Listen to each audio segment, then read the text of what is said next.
በበጎነት ምሳሌ ይሁኑ። ቤተክርስቲያን ናት፣ ሙሽሪት ናት። አንዳንድ ጊዜ እህቶች የእግዚአብሔር ቃል የሰጣችሁን ነገር መጠበቅ አለባችሁ። ነገር ግን በንጽህና ራሳቸውን በመግዛት የእግዚአብሔርን ምሳሌያዊ የሆነ ነገር ማስተላለፍ ይችላሉ። ሌላ በቤት የሚሰሩ ይላል። በቤት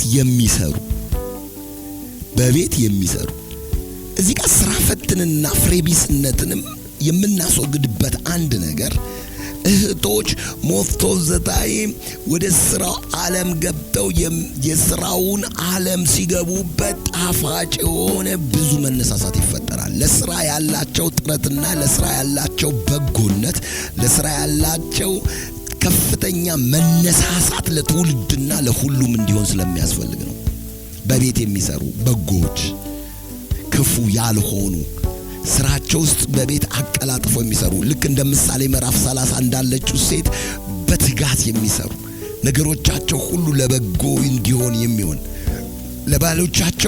ለባሎቻቸው የሚታዘዙ እንዲሆኑ ይምከሯቸው ይላል። ስለዚህ ቆነጃጅት የእግዚአብሔር ቃል እንዳይሳደብ ለባሎቻቸው የሚታዘዙና ባሎቻቸውን የሚወዱ እንዲሆን መጽሐፍ ቅዱስ ይናገረናል። ስለዚህ ወገኖች ቤተክርስቲያን ሴት ሞዴል ናት። የቤተክርስቲያን ሞዴል ናት። በዚህ ውስጥ ስትሄድ ከቤተክርስቲያን ጋር አነጻጽረን ራሱ ስንመለከተው ውጤታማ ማንነትን ማየት እንችላለን። በሁለተኛ ወንዶች ናቸው። ወንዶች ደግሞ ሞዴል ናቸው። የማ ሞዴል? ወንዶች ክርስቶስን ይወክላሉ። በምን ይወክላሉ? ክርስቶስን በምን ይወክላሉ የሚለውን እንመልከት። አንደኛ ራስ አለቃ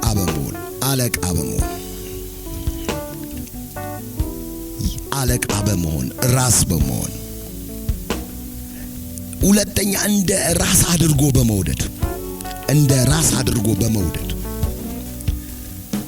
ሶስተኛ ክብርት አድርጎ በማቅረብ። አራተኛ ራሱን አሳልፎ በመስጠት። ይህ የክርስቶስ ኢየሱስ ምሳሌ ነው። ምሳሌነቱ የማይወላውል፣ ግራ የማይጋባ፣ የማይዛነፍ ለወንዶች ሞዴል የሆነ ነው። ቀደም በሴቶች ላይ በትክክል ጥልቅ ብለን እንዳየነው እንዲሁ ደግሞ እንመልከት። ወንዶች የኢየሱስ ክርስቶስ ምሳሌ ናቸው ማለት በትዳር ውስጥ እንግዲህ በዚህ ክፍል ውስጥ የትዳር ትልቁ ፋውንዴሽን መሰረቱ ተመስርቶልናል። ሁለት ነገሮች፣ ቤተክርስቲያን፣ ከዛስ እዚህ ጋር ሴት ሙሽሪት ሚስት፣ በዚህኛው በኩል ክርስቶስ፣ ከዛስ ባል። አያችሁ፣ ይሄ የትዳሩ መሰረት ነው። በዚህ ትዳር ላይ የተገነባ መመሪያ አለው። ይህ መመሪያ ጋር ስንሄድ ወንድ ሞዴል ነው ስንል የወንድ ሞዴልነት ክርስቶስን ይወክላል። ሞዴል ክርስቶስን ሪፕሬዘንት የሚያደርግ አንድ ሞዴል የሆነ ፐርሰን አለ ማለት ነው። በአለቅነት፣ በአስተዳዳሪነት፣ በገዢነት፣ በኃላፊነት ኢየሱስን ይወክላል። ሌላስ እንደ ራስ አድርጎ በመውደድ ክርስቶስን ይወክላል። ክብርት አድርጎ በማቅረብ ማንን ይወክላል? ክርስቶስን ይወክላል። ራሱን አሳልፎ በመስጠት ማንን ይወክላል? ኢየሱስ ክርስቶስን ይወክላል። መጽሐፍ ቅዱስ በኤፌሶን ምዕራፍ 5 ቁጥር 23 ላይ ክርስቶስ ደግሞ የቤተ ክርስቲያን ራስ እንደሆነ እርሱም አካሉን የሚያድን እንደሆነ ባል የሚስት ራስ ነውና ይላል።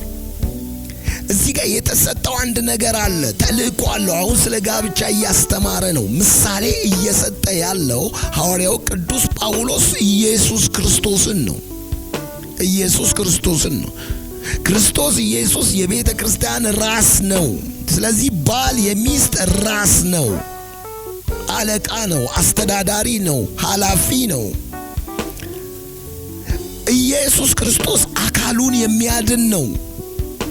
እንዲሁ ባል ከማይገባና ካልሆነ ነገር መታደግ መታደግ ሚስቱን ይችላል። ካልባሌ መንገድ፣ ከክፉ፣ ከአመፅ፣ ከከንቱ አሰራር፣ ከተለያዩ ነገሮች ነፃ ሊያወጣት የሚችለው ነፃ አውጪ የሆነ ዛጋ የተቀመጠ ባል አላት። የሚያድን እንደሆነ ባልም ራሱ የሚስት ራስ ነው። ራስ የሆነ ባል የሰጣችሁ ሰዎች ቤታችሁ ያርፋል። ራስ ማለት ራሱ አስተዳዳሪ ነው፣ ገዢ ነው፣ አለቃ ነው፣ ትክክለኛ ነው፣ መልካም ነው። የአስተዳደሩ ደግሞ ዋና መሰረቱ ፍቅር ነው። ፍቅር ጋር ደግሞ ስትመለከቱ ፍቅርን ራሱን እንደሚወድ ሌሎችን በመውደድ ነው። በኤፌሶን ምዕራፍ 5 ቁጥር 25 እና 26 ላይ ባሎች ሆይ ክርስቶስ ደግሞ ቤተ ክርስቲያንን እንደሚወዳት ሚስቶቻችሁን ውደዱ። አያችሁ፣ ባላንስ ነው። እንግዲህ በጣም ከምትገረሙበት ነገር ውስጥ አንዱ ትልቁ ነገር ባሎች ሆይ ክርስቶስ ደግሞ ቤተ ክርስቲያንን እንደወደደ ሚስቶቻችሁን ውደዱ። ለምንክ የተሰጠክ መስፈርትክ የማፍቀሪያክ ወይም የመውደድ መስፈርት የቻይና ፊልም አይደለም። እንደገናስ በቃ የሆነ የሚዲያ ፊልም አይደለም። በአንዳንድ ነገሮች ላይ የሚከታተል ያልኖሩ ሰዎች ትዳሩን 30 ጊዜ የፈታ ሰው ፍቅር ብሎ ሊሰራልክ ይችላል። የፍቅር ተዋናይ መስሎ ሊቀርብ ይችላል።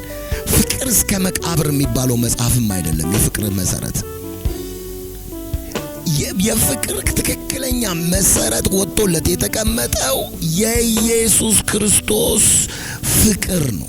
ኢየሱስ ቤተ ክርስቲያንን እንደሚወዳት እንዲሁ ባሎች ሆይ ሚስቶቻችሁን ውደዱ። ሚስቶቻችሁን ውደዱ። ኢየሱስ ክርስቶስ ለቤተ ክርስቲያን መስዋዕት አድርጓል። ራሱን ሰውቷል። በጭንቅና በመከራ ውስጥ አልፏል። ስለዚህ ለአገባችኋት ሚስት ይህንን ያህል መጋደል ይኑራችሁ። እንግዲህ ለተገዛች ሚስት፣ ራሷን ለባሏ አሳልፋ ለሰጠች ሚስት፣ ራሷ በእግዚአብሔር ቃልና እውነት ለታዘዘች ሚስት፣ ለምትወድ ሚስት፣ በትክክለኛ አቅጣጫ ለምትሄድ እንደዚህ አይነት ምላሽ አሰጥ። ክርስቶስ ቤተ ክርስቲያንን እንደሚወዳት እንዲሁ ባሎች ሆይ ሚስቶቻችሁን ምን አድርጉ? ውደዱ። ፍቅር እስከ መቃብር ያንተ መስፈርት አይደለም። ራስ ነህ፣ አለቃ ነህ፣ ገዢ ነህ፣ አስተዳዳሪ ነህ የቤቱ። ስለዚህ ፍቅር ካንተ ዘንድ ይወጣል። ያ የወጣው ፍቅር ሪፕሬዘንት የሚያደርገው የማንን ላቭ ነው? የክራይስትን ላቭ ነው፣ የኢየሱስን ፍቅር ነው። ባሎች ክርስቶስ ቤተ ክርስቲያንን እንደሚወዳት እንዲሁ ሚስቶቻችሁን ውደዱ። እዚህ ጋር አሁንም ጠንካራ ነጥብ መጣ። በውሃ መጣጠር ከቃሉ ጋር አንጽቶ እንዲቀድሳት ስለ እርሷ ራሱን አሳልፎ ሰጠ። ስለ እርሷ ራሱን አሳልፎ ምን አለ? ሰጠ። ስለ እርሷ ራሱን አሳልፎ ሰጠ ይላል። አንደኛ ስንመለከት በውሃ መታጠብ ነው። ሁለት በቃሉ እንዲቀድሳት ነው። ስለ እርሷ ራሱን አሳልፎ ሰጠ። ወገኖች እዚህ ክፍል ውስጥ የምንመለከተው ኢየሱስ ክርስቶስ የወደዳትን ቤተ ክርስቲያን፣ ኢየሱስ ክርስቶስ የሞተላትን ቤተ ክርስቲያን፣ ዋጋ የከፈለላትን ቤተ ክርስቲያን በውሃ መታጠብ ከቃሉ ጋር አንጽቶ ሊቀድሳት ፈለገ። ሊወነጅላት አይደለም፣ ሊከሳት አይደለም፣ ሊጥላት አይደለም፣ ሊመታት አይደለም፣ ድካሟን አይቶ ሊፈርድባት አይደለም። ነገር ግን እዚህ ክፍል ውስጥ ስትመለከቱ በውሃ መታጠብ ከቃሉ ጋር አንጽቶ ምን ሊያደርግ ነው? ትልቁ ፐርገዙ ሊቀድሳት ነው። አያችሁ? ስለዚህ መውደድ የሚያመጣው ሰውን ወደ ትክክለኛ ሳንቲፊኬሽን የቅድስና ህይወት ያመጣል እንጂ የመኮነንና የመወነጃጀል ህይወት አያመጣም። የመቀናናት ህይወት አያመጣም። የመከሳሰስ ህይወት አያመጣም። ምክንያቱም እሱ ደግሞ በወደቀ ጊዜ ሊከሳት አይደለም የተጠራው፣ ሊወነጅላት አይደለም። አስቡ፣ ሰው በወደቀ ጊዜ ሚስቱን ምን ይል ነበር? ይከስ ነበር። የሰጠኸኝ እቺ ያሳተችኝ እሷ ናት። መወንጀልና መክሰሱ ምንም ጥቅም የለውም። ሔዋንን ተመልከቷት። በወደቀች ጊዜ የምታሳብበው በምንድን ነው? በሰይጣን ነው። የወደቀ ትዳር፣ የወደቀ ኑሮ፣ የወደቀ ነገሮች እርስ በርስ በመከሳሰስና እርስ በርስ በመወነጃጀል ቤቱ ይፈርሳል። አንዱ በፍቅር ቆሞ መሄድ አይችልም። በአዳም ላይ የነበረው ክስ አይቀጥል። በትዳር ውስጥ ሚስትን አትወንጅል፣ በውሃ መታጠብ፣ ከቃሉ ጋር አንጽተህ ቀድሳት፣ ራስህን ስለሱ አሳልፈህ ስጥ። ራስን አሳልፎ መስጠት ማለት መቀደስ ማለት ነው። አለመወንጀል፣ አለመክሰስ። የሰጠኝ እቺ ያሳተች ዛሬ በመንገድ ላይ ተቀምጠው አሳቾች የሚሉ እህቶችን ብዙዎች ናቸው። የውድቀት ዜና ነው። እንዴት እኛ እነዚህን እያየን እንኑር? እየሳትን ነው። እነዚህ ሴቶች ነው ያሳቱን። ይሄ የውድቀት ዜና ነው። ሴቶቹ ያሳሳተን ሰይጣን ነው። ይሄም የውድቀት ዜና ነው። በውድቀት ዓለም ውስጥ የሚገኝ ነው። አሁን ግን በአዲስ ኪዳን የሪስቶሬሽን የተሐድሶ ዘመን ላይ ቤተክርስቲያን እውነተኛ ፍቅር ያገኘችው በክርስቶስ ነው። ሚስቶች እውነተኛ ፍቅር የሚያገኙት በባል ነው። የክርስቶስ ምሳሌ በሆነ ባል ነው። በኤፌሶን ምዕራፍ 5 ቁጥር 27 ላይ ሄዳችሁ ተመልከቱ። እድፈት ወይም የፊት መጨማደድ ወይም እንዲህ ያለ ነገር ሳይሆንባት ተመልከቱ። ቤተክርስቲያን እፍረት እንዳይሆንባት፣ የፊት መጨማደድ እንዳይሆንባት፣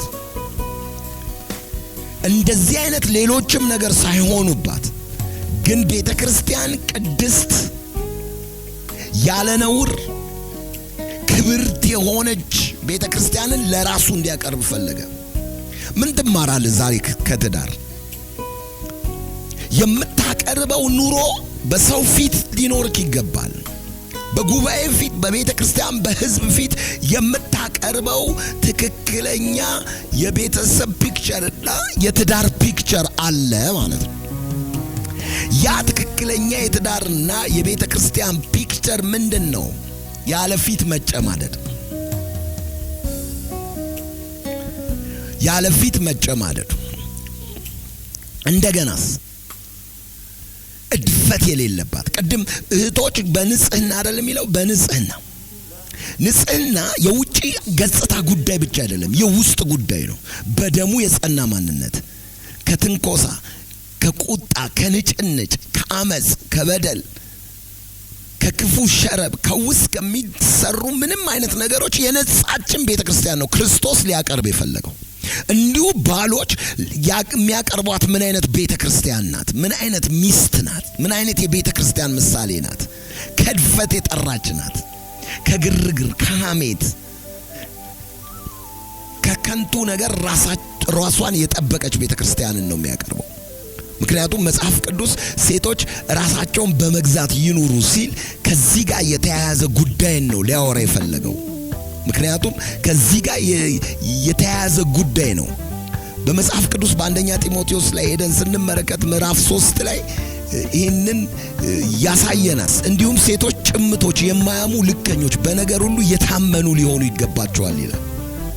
አያችሁት? ሴቶች በአንደኛ ጢሞቴዎስ ምዕራፍ 3 ቁጥር 11 ላይ ለሴቶች የተናገረው ነገር ምንድነው? ሴቶች እንዲሁ ጭምቶች ሊሆኑ ይገባል። 2 የማያሙ ልከኞች፣ በነገር ሁሉ የታመኑ ሊሆኑ ይገባቸዋል። አሁን እዚህ ጋር ስትመለከቷቸው ጭምቶች ሴቶች ስትመለከቷቸው እነዚህ ሚስቶች እንዲህ ሊሆኑ ይገባቸዋል። እንዴት ሊሆኑ ይገባቸዋል? የማያሙ ጭምተኞች ሊሆኑ ይገባቸዋል።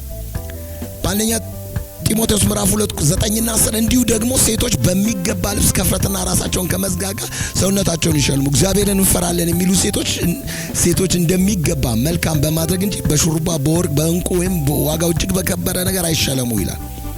እዛ ክፍል ውስጥ በቃ በታላቅ የቅንጦትና ክርስትናውን በማስደስት በማይገልጥ ኑሮ አይመላለሱ ነው የሚለው።